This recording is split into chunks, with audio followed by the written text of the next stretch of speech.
Ramana Maharshi was asked, "Do you have to become a monk?" A housewife asked him to become enlightened. He said, "No, mother, no, you don't have to." Then the immediate question, "Then why are you a monk?" And he was an ascetic. He lived in a cave like near the mountain. And he said, "That is my karma, the karma of this body. The karma of your body is that you are a housewife working in the house, in the kitchen. Both of us can be fully enlightened, fully free, because we are that reality." I mean, I'm adding these words. He did not say so much. He just said, it is the karma of this body, and that's the karma of your body. But both can be enlightened. Nisargadatta Maharaj's story is there when he became enlightened, when he got this realization, I am the all-pervasive self, I'm not this body and mind, I'm not this person. His first reaction was, enough of this nasty life. He was in the largest slum in the world, I think. You can see when you land in Mumbai, you will see an ocean of little huts. What's the name of the place? Dharavi. So he was there, and he said, "This nasty place, why should I stay here? I don't need anything here. Let me go to the mountains and live my rest of my life in that pure place. And I know what I am." And he set out, and then he realized, what mistake am I making? That which is there in the mountains is also here in this crowded slum. Clarity. And he stayed there for the rest of his life. So, nirapeksha, sukham chara. He stayed there for the rest of his life happily. And I know there are monks, all renouncing monks, staying in mountains unhappily.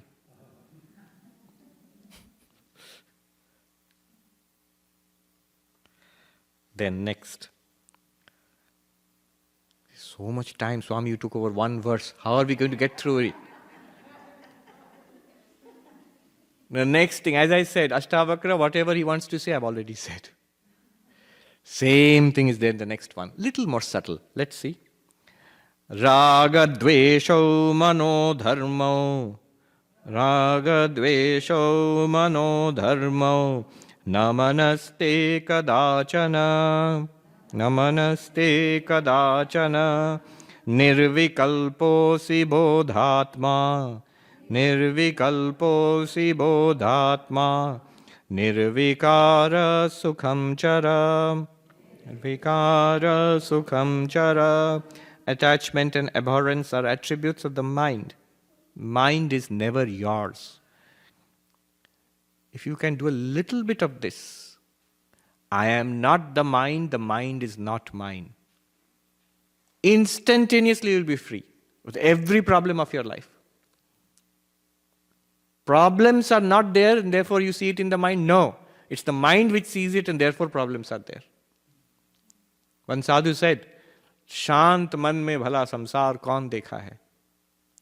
In the absolutely serene and peaceful mind, wherever has anybody seen samsara?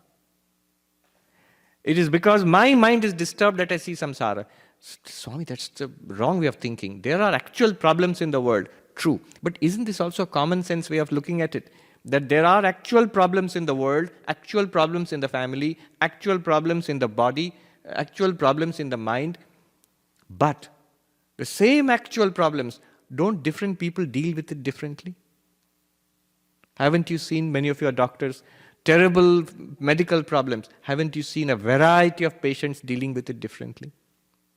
I have heard doctors tell me, critically ill patients, some are upset over every little thing and endless complaints. Others are happily or at least peacefully resigned to their fate with calmness and dignity. What is the difference? Actual problem. Both have actual problem. Then how is it that they are reacting so differently? It is the mind.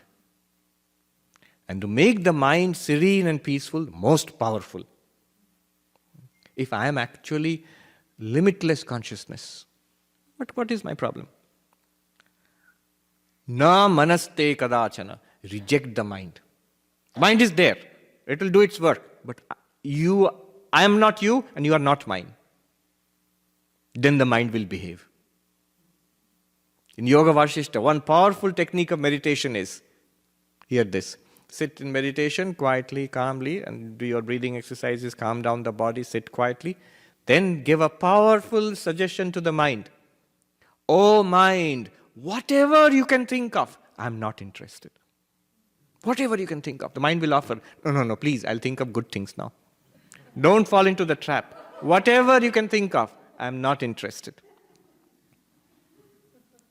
Then there's a subtle point. Then the mind will fall asleep if you do it seriously. So you have to say that there is something I'm interested in that you cannot think of. So two things. I am interested, but not in what you can serve. Whatever you can serve, I don't want any part of it. And what I want means the Atman, I am that you cannot think of. That will calm down the mind, and yet the mind will still remain awake. It will remain awake and available to you, but without any disturbance. Na manaste kadachana, the mind is never yours. Rama asked, whose mind and whose body then? Ishwara's. Saguna Brahman has created this universe, has created all the matter and energy and time and space in this universe. Every bit of it belongs to God. None of it belongs to us. See, but you're making a difference between God and us. Yes, the absolute reality of God and your absolute reality are one and the same. But at the level of the jiva, sentient being, and Ishvara, God, is a huge, huge difference. A difference between a wave and an ocean. Shankaracharya says this.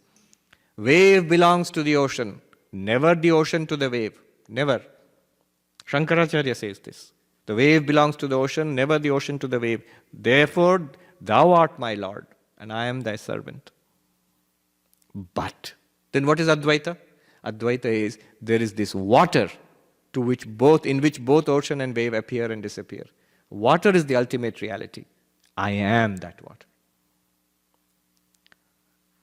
Nirvikalposi, without differentiation, without variety. Thoughts are many, many. Perceptions are many, many. Situations in life are many, many. Consciousness, one and the same, homogeneous. Nirvikalposi.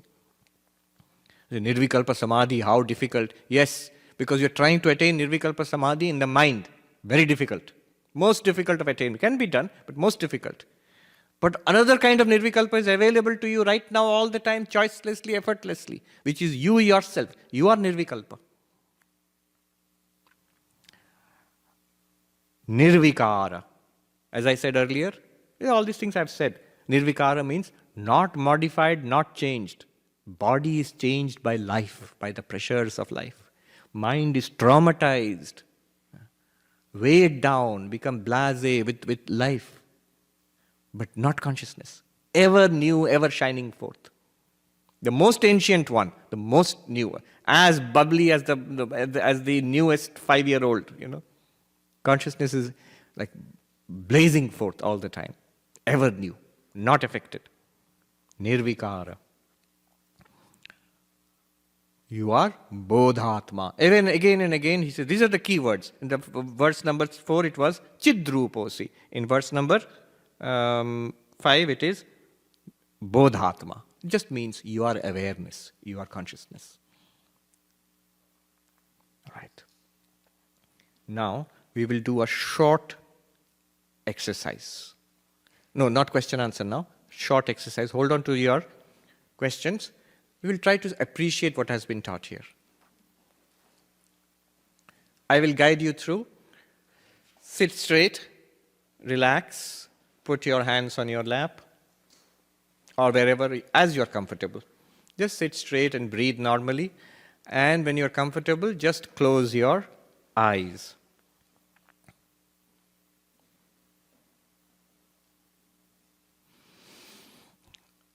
Attention to breathing.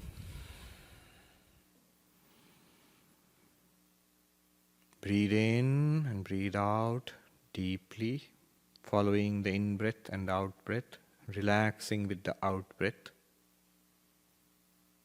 In-breath, I am alert. Out-breath, I am relaxed. Listen to the sound of the bell.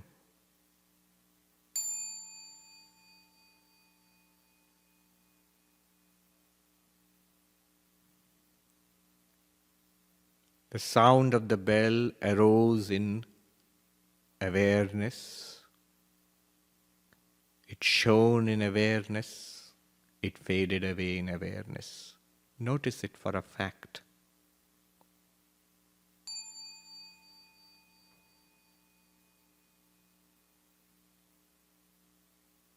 In me, the ocean of awareness, a little wave, a sound of the bell arises, plays around for a while, diminishes, fades away. I was consciousness to begin with. During the sound, I was consciousness. After the sound, I still remain consciousness.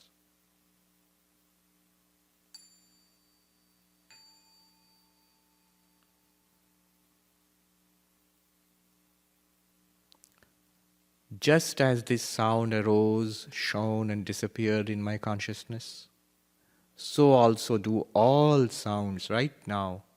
They are also arising in consciousness, playing around in me, the consciousness, and disappearing back to me, the consciousness. The sound of the air conditioning,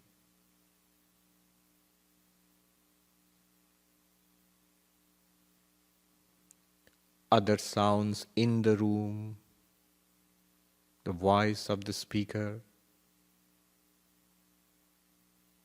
other sounds outside the room,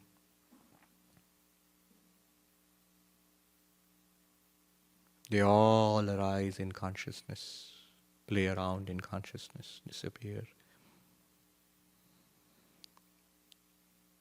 Not just sounds, but when I open my eyes, everything that I see, all forms, shapes, and colors, arise in consciousness, play around in consciousness, and disappear in consciousness. All tastes, all touch, all fragrance, they arise, all perceptions arise in consciousness, play around in consciousness, and disappear back into consciousness that I am. At no moment are they anything other than consciousness, just as waves in the ocean are nothing other than water.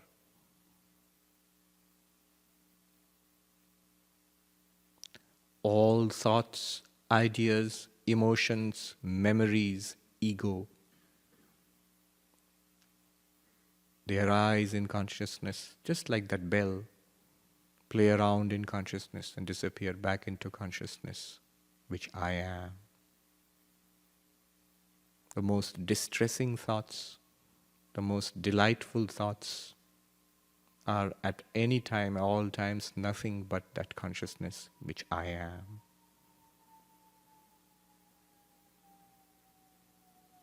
All my projects, my desires, my regrets, my memories, my personality are nothing more than like that bell which sounded in my consciousness, echoed and disappeared. I remain from age to age, eternal consciousness. Even time is experienced in consciousness, and the timeless too is experienced in consciousness. That consciousness I am.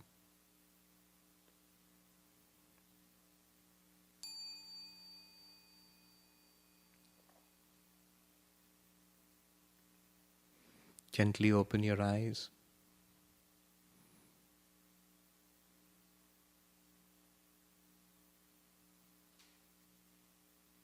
This is how an enlightened person looks at the world, not just in meditation exercise, but after opening the eyes also.